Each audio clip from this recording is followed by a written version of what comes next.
मैं श्रुति शर्मा। आज मेरे साथ मौजूद है सुनील कुमार शर्मा, जो कि केंद्रीय विद्यालय में एक शिक्षक है। सबसे पहले तो आपको बहुत बहुत बधाई कि आपके यहाँ पर एक कन्या का जन्म हुआ है अभी कुछ दिन पहले। तो पहले तो आप मुझे बताइए कि आपको कैसा महसूस हो रहा है।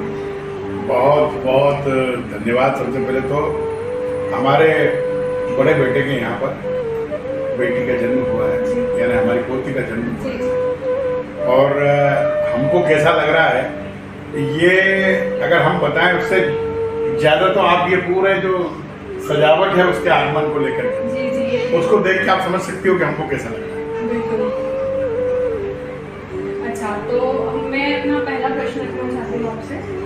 मेरा प्रश्न ये था कि आज हम देख रहे हैं हमारी पैट्रियार्कल सोसाइटी थी और अभी भी कहीं कहीं जगह पर है, तो वहाँ पर बेटियों का जन्म इतना अच्छा नहीं माना जाता है। मतलब वहाँ पर बेटियों के जन्म को एक तरीके से बोझ माना जाता है कि बेटियाँ जन्मी मतलब आप हमारे परिवार पर बोझ आते हैं। तो उसमें आपका क्या पर्सपेक्टिव है? देखिए, मैं आपकी बात से थोड़ा सा सहमत हूँ, थोड़ा असहमत भी हूँ। बात यह है कि दक्षिण भारत में आज भी कई ऐसे समाज हैं जिनमें मातृ सत्तात्मक परिवार है, जहां पर माताओं की भूमिका महत्वपूर्ण है, यानी बेटियों की भूमिका महत्वपूर्ण है। मध्य प्रदेश में झाबुआ जिला है और झाबुआ, बड़वानी, धार, ये जो जिले हैं, इनमें आपको ये जान के बहुत आश्चर्य होगा कि कन्या के जन्म को शुभ माना जाता है, क्योंकि वहां पर कन्या के शादी के समय उसको दहेज दिया नहीं जाता है, बल्कि उसको दहेज मिलता है, उपहार मिलता है। तो ऐसी व्यवस्था में क्या होता है कि कन्या के जन्म को प्रोत्साहन मिलता है। और आप देखिए कि हमारे उस समाज में कन्या भ्रूण हत्या का रेशो है वो बिल्कुल नहीं के बराबर है। तो आपके प्रश्न का जवाब यही है कि बदलते दौर में हमको विकास के लिए बढ़ना है, आगे बढ़ना है। हमारी बेटियों को हमको वही स्थान देना पड़ेगा जो बेटों को दिया है, बल्कि ज़्यादा देना पड़ेगा, क्योंकि हमने उनको पीछे रख रखा है। तब जरूर हम आगे बढ़ेंगे। जैसे आपने स्थान की बात की कि बेटियों को आगे रखना चाहिए, पर मैं इस बात से आपकी थोड़ा असहमत हूँ। अगर अब मैं आपसे भी बात करूँ, अगर आपके घर में भी बेटी है, वो बड़ी होगी और वो आपसे बिना बोले रात को बाहर जा रही है, ठीक है, तो उसको आप इतनी ज़्यादा फ्रीडम नहीं दोगे। वहीं अगर आपके घर में कोई लड़का है तो वो रात को जा रहा है, आप उससे एक प्रश्न भी नहीं पूछोगे कि भाई कहाँ जा रहा है, क्यों जा रहा है, ठीक है, कब वापस आऊँगे। तो इसमें हम ऐसा क्यों करते हैं लड़कियों के साथ? ये आपने जो सवाल पूछा ना, ये वाकई बहुत गंभीर प्रश्न है और सच्चाई भी है इसमें कि बेटों को जो आज़ादी दी गई वो बेटियों को हमने नहीं दी है। लेकिन इसके लिए देखिए, कोई जिम्मेदार अगर है तो मैं ये मान के चलता हूँ कि वो इंडिविजुअल परिवार जिम्मेदार है, व्यक्तिगत रूप से वो सोसाइटी जिम्मेदार है, जिसमें कि उन्होंने ऐसे कुछ नियम बना रखे हैं। दरअसल बात ये है कि हमारा एक माइंड सेट हो चुका है कि बेटियां जो हैं वो स्वाभाविक रूप से, शारीरिक रूप से बेटों से कमजोर होती हैं, और अगर ऐसी परिस्थिति में वो अकेली जाती हैं तो उनके प्रति कोई अपराध हो सकता है या उनके प्रति कोई आक्रमण हो सकता है लड़कों की तुलना में। लेकिन आप ये देखिए कि इन्हीं बेटियों में से कई बेटियां पुलिस में भी जाती है, सेनाओं में जाती है, बड़े बड़े जो हमारे रक्षा बल है, सुरक्षा बल है, उनमें जाती है।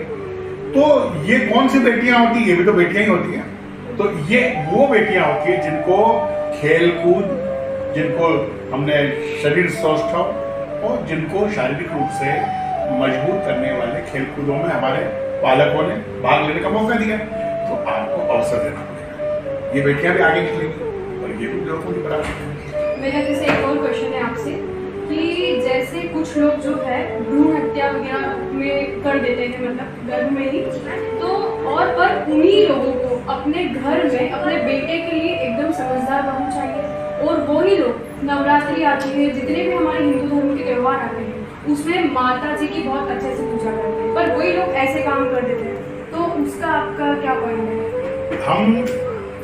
मैं व्यक्तिगत रूप से एक शिक्षक होने के नाते इस बात के लिए पूरी तरह से मेरा दृढ़ विश्वास है कि समाज को अपने दोहरे मापदंड बदलना पड़ेगा। अब देखिए, नदियों को माता कहते हो, है ना? हमने छोटी सी कन्या में हमने माँ दुर्गा की के दर्शन किए। लेकिन वही बच्ची जब हमारी सोसाइटी में बड़ी होकर के कहीं आगे जाना चाहती है, काम करना चाहती है, बहू के रूप में हो या बेटी के रूप में, तो हम उसके ऊपर प्रतिबंध लगा देते हैं। तो क्या अब वो दुर्गा को हम वैसे नहीं आगे निकलने देंगे जैसे हमने उसका नवरात्रि के दिन पूजन करते समय दुर्गा देखी थी? तो इसमें हमको दोहरे मापदंड नहीं करना है। हमारे लिए अगर वो नवरात्रि के दिन दुर्गा है, तो वो बच्ची अगर व्यवसाय के लिए जा रही है, नौकरी के लिए जा रही है, तब भी वो उतनी ही शक्ति होनी चाहिए। और एक और चीज है कि जब हम उसके चरणों की पूजा कर रहे हैं, अभी आपने देखा कि हमारी बच्ची जब आई परिवार के अंदर, तो द्वार पर उसकी दोनों दादियों ने उसकी पूजा की। ये हमारे परिवार का बेटियों के प्रति दृष्टिकोण है कि हम उनको भी उनके चरणों को मस्तक से लगाते हैं। और ये दृष्टिकोण अगर हम बीच में बदलते हैं कि नहीं भाई उसके वो तो लड़की है, केवल चरण पूजने के लिए या नवरात्रि के भोजन के लिए लड़की नहीं, वो हमारे मानव संसाधन के रूप में एक समाज का बहुत बड़ा हिस्सा है।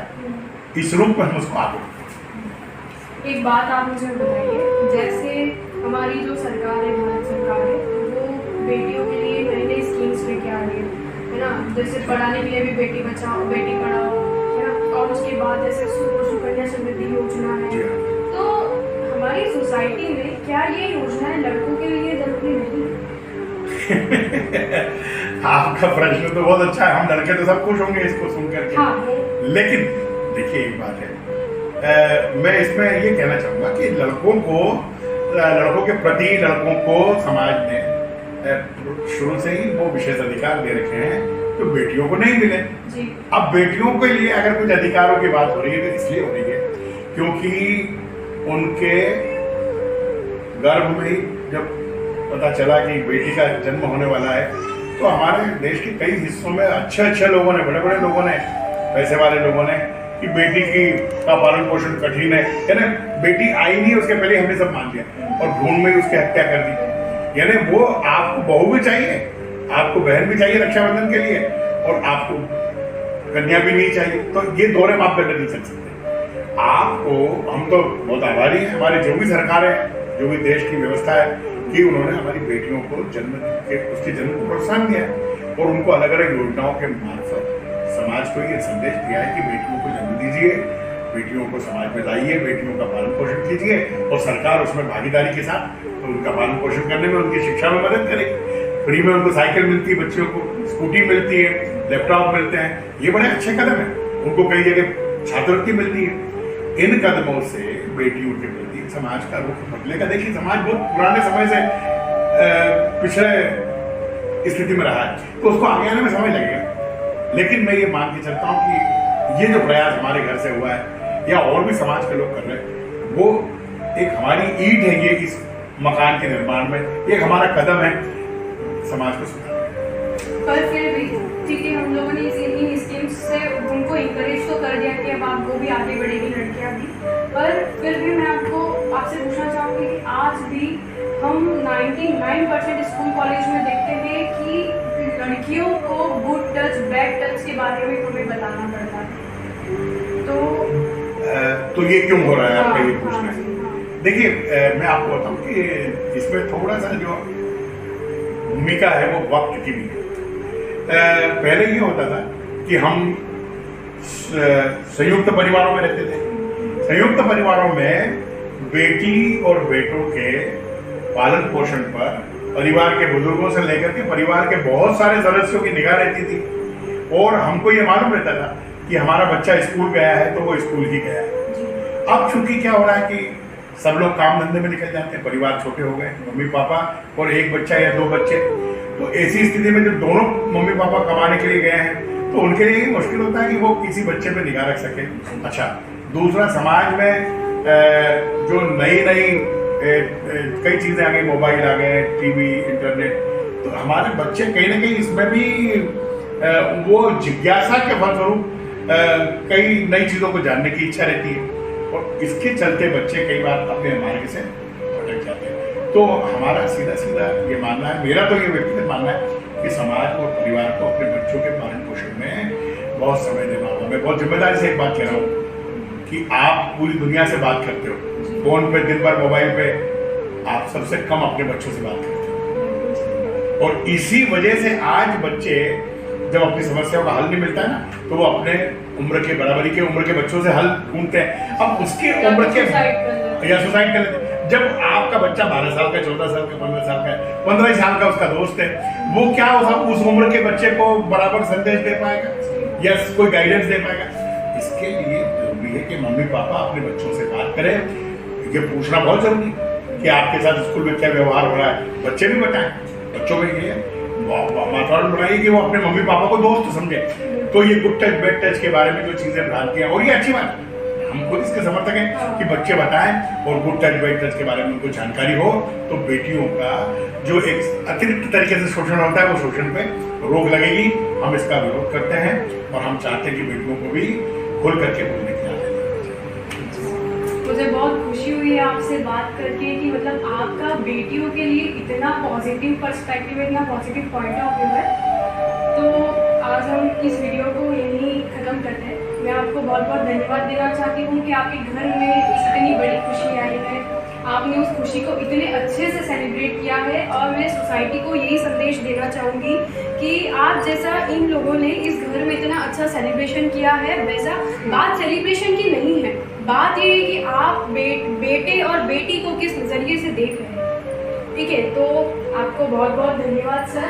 बहुत धन्यवाद, आपका बहुत बहुत बधाई भी आपके घर में बेटी। जी बहुत धन्यवाद। और हम तो एक ही बात कहेंगे कि ये हमने कोई एहसान नहीं किया है, हमने अपना फर्ज पूरा किया है। हमने ये बताया कि बच्चियों के प्रति, बेटियों के प्रति हमारा ये एटीट्यूड है, हमारा ये उनके प्रति धारणा है। समाज की धारणा ऐसी बने, ऐसी हमारी इच्छा है। हम ये मानते हैं कि हम सुधरेंगे तो जग सुधरेगा। हाँ, मतलब ये कि हर परिवार अगर ये सोचने लगेगा तो फिर किसी स्कीम या किसी भी योजना की जरूरत पड़ेगी नहीं पड़ेगी। ये अपने आप में एक स्कीम बन जाएगी। तो बहुत बहुत धन्यवाद। आप आइए, आपके समय दिया, धन्यवाद जी।